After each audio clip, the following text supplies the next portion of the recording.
Welcome to another GesturePad tutorial. Today we are focusing on a particularly innovative feature, displaying a macro menu directly from the GesturePad.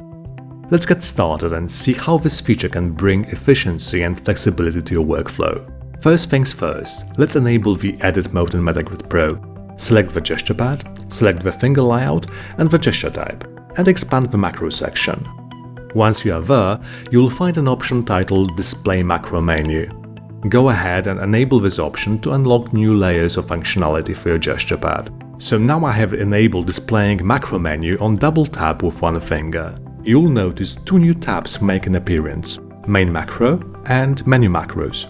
This area is dedicated to the macro that activates when you perform your chosen gesture. Think of it as the primary action that kick-starts your menu. This tab is your creative playground. Start by naming your macro menu to reflect its purpose. Then dive into defining macros for each menu item.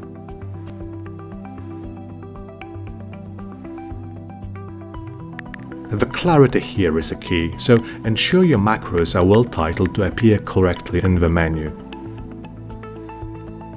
With everything set, it's time to bring your custom macro menu to life. Double tap with one finger on the GesturePad and watch your tailor-made macro menu unveil right before your eyes. Select the menu item and voila, you have triggered a macro from your macro list.